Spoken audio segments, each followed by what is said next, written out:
Hello, let me revisit at the beginning of this video something Mr. Davis was talking about last time. It was the fundamental attribution error. And what's interesting about the fundamental attribution error is he talked about driving as an example. That other person who cuts you off is a jerk. That's dispositional, and you just weren't paying attention, so it was situational for you. That's the fundamental attribution error. Here's another way of thinking about it. If somebody doesn't text you back, you often think of them dispositionally. They don't like you. They are rude. They are something. That's dispositional. Whereas if you don't text somebody else back, if they're waiting for a text from you, you say, oh, I didn't see it. Oh, I was busy. You give yourself the situational out, whereas you don't give other people the situational out. So try not to commit the fundamental attribution error. It'll be good for your mental health. Also, really quickly, the foot in the door phenomenon. Ask for a little so you can ask for more later. There's the opposite effect too, called the door in the face phenomenon, where you ask for a lot so that you can maybe get less. So if you say to your parents, can I have $100 to go to the movies? They would say, heck no. And then you'd say, oh, okay, never mind, can I have 20? Then maybe they'll say yes. That might be an extreme example and probably wouldn't work, but that is the door in the face phenomenon. You get them to put the door in your face. You get them to shut the door so that later when you ask for a little, they'll say, oh, okay, that's fine. I won't give you that big thing, but I'll give you that little thing. Okay, now I want to talk about social roles. We all have social roles, and one of the interesting things about social psychology is we act differently in different situations, situationism. So you are in different roles. I'm a teacher right now. I'm a parent in other roles. I am a spouse in other roles. I have been a student. I still take classes. I am a friend, and I act differently in every role. I'm not going to treat you the same way I would treat my friend, the same way I would treat my wife, the same way I would treat my child, the same way I would treat my dad.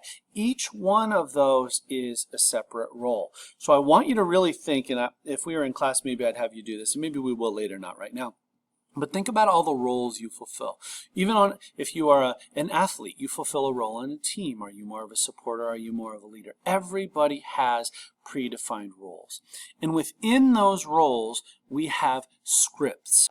And I want you to think of a script as a movie script.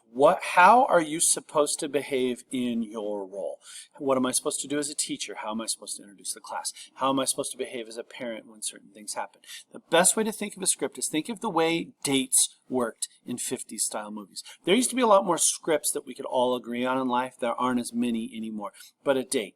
If you're thinking way old school, very gender normative, who always asked for the date? It was the guy. Who drove to the date? The guy. When the guy pulled up, did he honk on the horn out front? No. He went up to the door. He met the father. They had that whole thing. When he got out to the car, what did he do? He opened the door for her. When they went to a restaurant, what did he do before he sat down? He pulled out the chair. Who paid for the meal? It was the man. I'm not saying it's right. In fact, it's probably wrong.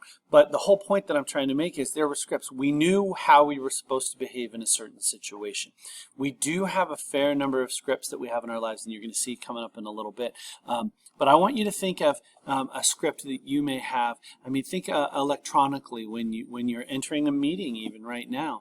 There are certain scripts you have in your life. We're not going to do it in class, but I want you to think of what in your life you have to follow kind of step by step. We're going to watch this. We'll set this up. There are some great clips where we look at some of these things. We're talking about roles. We're talking about norms and all of these other things, but we'll get to that in a bit. So we've talked about social roles. We've talked about scripts, and every social role has a script.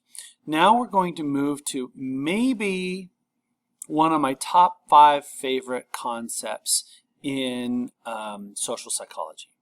Now, I want you to answer this question in your mind. Let's say you ask somebody to do a very dull task. They used to have, before they had these machines, they had people stuff envelopes 8 hours a day. How do you make people enjoy the task?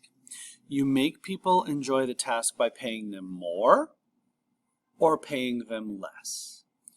And of course, I'm sure many of you are thinking, well, if you pay them more, they'll enjoy working more. That's actually not the case. It's the opposite. How do you get people to enjoy doing something dull? You underpay them. And you're thinking, how is that even possible? Well, the term is cognitive dissonance. And it says here, conflicting attitudes, beliefs, or behaviors producing a feeling of mental discomfort, leading to a change in one of the attitudes, beliefs, or behaviors to reduce the discomfort and restore balance. Blah, blah, blah. What does that mean? Cognitive dissonance is this. Well, I'll give you a perfect example. Well, let's go back to the task that I mentioned earlier, and then I'll give you an example from a podcast I was listening to recently.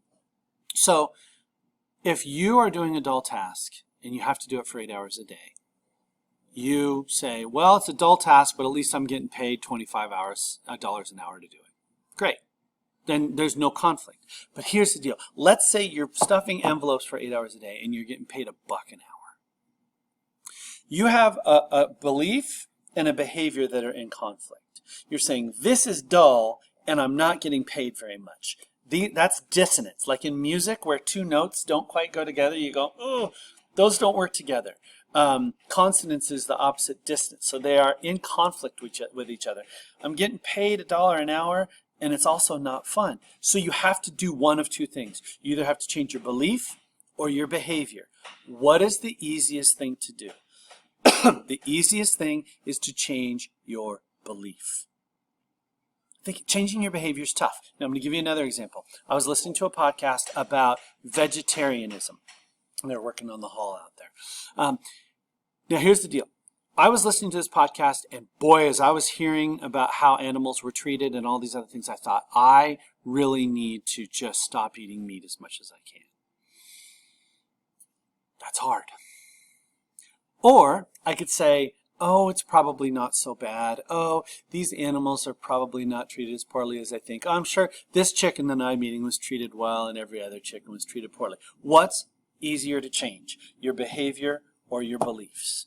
It's your beliefs. So cognitive dissonance asks you, when you have this conflict, which are you going to change? You're not going to be able to live with this conflict between your behavior and your beliefs. What are you going to be able to do? You're probably going to have to change your belief. Last one, and then my 7 minutes is up. Smoking. People who smoke their whole lives. The research is very clear. Smoking shortens your life by years and years and years. And it ruins the quality of your life. So how do people convince themselves that they will keep smoking? They have a belief and a behavior. I smoke, and I know it's going to kill me. So what's easier to do? Changing your beliefs about smoking or quitting smoking? Changing your beliefs. So you say, well, I knew a guy who lived until 95 years old and he smoked. You've changed your beliefs. You've given yourself permission to not change your behavior. That is cognitive dissonance theory in action. You have two beliefs that are dissonant, and what do? You change your beliefs. And we're probably going to watch a video here, but I'm at 8 minutes. See you next time.